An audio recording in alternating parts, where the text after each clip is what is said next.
Salut les amis, j'espère que vous allez bien et bienvenue une fois de plus sur une nouvelle vidéo. Aujourd'hui, nous allons voir comment utiliser le Frequency Splitter de chez FL Studio. Je sais que beaucoup d'entre vous ont cela à leur disposition, mais ils ne savent pas vraiment comment l'utiliser. Moi, particulièrement, l'audiovisuel repose généralement sur le mixage, l'art de mixer et la créativité. Vous allez vous poser la question de savoir pourquoi est-ce que j'ai décidé d'abord ouvrir Studio Rack. Pour la simple raison que quoi, le Frequency Splitter de FL Studio avait déjà cette fonctionnalité. Raison pour laquelle j'ai dit toujours ceci, que FL Studio n'a vraiment rien à envier à d'autres séquenceurs pour ceux-là qui savent vraiment l'utiliser à fond. Là, comme je l'ai dit, nous allons essayer de faire un comparatif. Pour tous ceux-là qui ne savent pas, Studio Rack de chez Wave est vraiment gratuit et également il peut utiliser d'autres VST internes à la compagnie Wave. Notamment, vous pouvez utiliser Faflitter, vous pouvez utiliser n'importe quel autre VST par rapport à cela. Vous pouvez utiliser d'autres reverbs, mais qu'à cela ne tient, nous allons rester toujours sur notre exemple. Je vais ouvrir ici le multiband de Splitter qui regorge la même technique.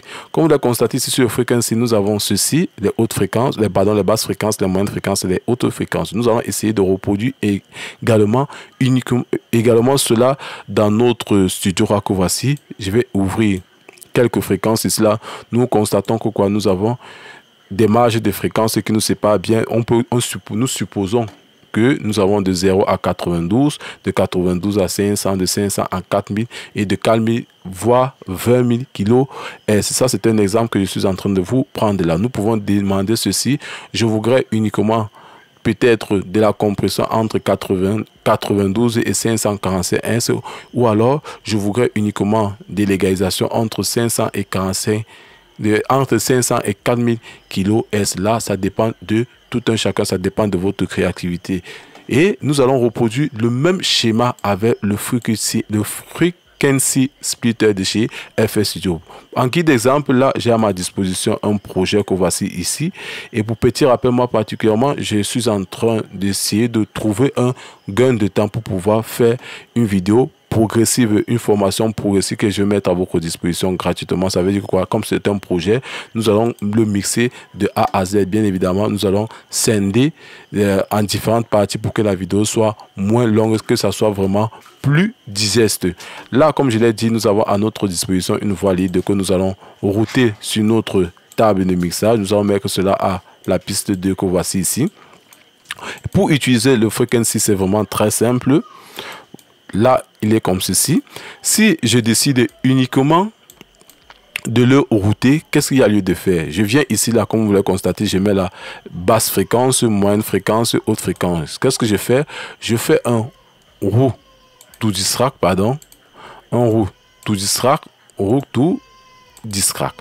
Qu'est-ce qu'il y a lieu de faire? Je viens maintenant ici, j'utilise les basses fréquences, là j'utilise les moyennes fréquences, là j'utilise uniquement les hautes fréquences. En faisant cet apport, si vous n'aurez plus de son sur cet insert, si vous aurez uniquement à gérer tous vos pistes ici, vous pouvez également maintenant faire quoi? Faire de la compression ici, faire des égalisations ici, peut-être ajouter un DSR ou une modulation, ça dépend de votre créativité. Et vous, après avoir fait cela, pour pouvoir avoir un son unique, il est vraiment très simple. Vous faites encore le même process, vous faites ceci. Maintenant, vous le désactivez ainsi de suite. Nous allons d'abord rester sur ce guide d'exemple. Ou alors, lorsque vous le faites, comme je l'ai dit au départ, lorsque vous faites ceci, vous n'aurez plus de son en l'insert 2. Maintenant, si vous voulez avoir uniquement du son en l'insert 2, ça veut dire quoi? Vous serez obligé de faire le sighting to distract comme je suis en train de faire. Sighting to distract, sighting to distract. Dès le départ, j'ai oublié de vous dire ceci. Lorsque vous êtes en mode tout scène, comme je l'ai fait ici, vous devez vous mettre sur ce potasse là. Et maintenant, quand vous êtes en mode sidechain, vous prêtez sur ce potasse. Maintenant, ce qu'il y a lieu de faire, vous allez maintenant avoir la sortie son ici et vous aurez uniquement les effets que vous allez essayer maintenant de mettre cela.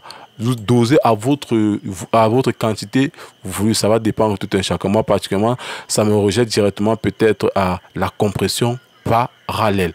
Et en ce qui concerne, comme je l'ai dit, lorsque vous avez fait cela en mode route to distract, pour avoir maintenant une sortie unique, ça veut dire quoi? Que vous avez ajouté de la compression là, de l'égalisation là, de la saturation, vous faites toujours comme ceci. Un route to distract, pareil, un route to distract, pareil, un route to distract, pareil. Maintenant, vous aurez une seule sortie unique. Beaucoup d'entre vous vont dire que pourquoi est-ce que je ne peux pas utiliser un compresseur multiband? Un compresseur multiband, vous allez tous travailler sur une seule fréquence et là, vous allez ajouter également tout un ensemble d'effets sur une seule fréquence. Contrairement au Future Suite, si vous les séparez comme ceci, vous avez cette possibilité également sur la zone à basse fréquence. Vous pouvez ajouter un compresseur multiband, vous pouvez ajouter de la distorsion. Ça va dépendre une fois de plus de votre créativité. Bref, c'est ce que je voulais vous faire part de ce Future Suite. Je ne veux pas entrer vraiment dans les détails. C'est à vous. Pour vous, moi particulièrement, c'est une façon de vous orienter, pour vous éclairer, vous éclaircir les idées par rapport à ce VST qui est trouve vraiment sympa. Je ne vais pas faire l'exemple ici. Je vous renvoie chez vous de faire l'exemple pour voir comment est-ce qu'il fonctionne. Généralement, quand on parle de tutoriel, c'est comme ça. Est-ce que vous devez vous prendre pour pouvoir vraiment apprendre? Ça ne sert à rien que je vous donne des exemples vraiment contraires, et c'est étant donné qu'il y a une panoplie de paramètres à prendre en compte. Bref les gars, si vous avez aimé cette vidéo, je vous invite à vous abonner, à partager, à commenter, à liker et surtout activer la cloche de notification pour ne rater aucune de mes prochaines vidéos. Sur cela, portez-vous bien. Ciao.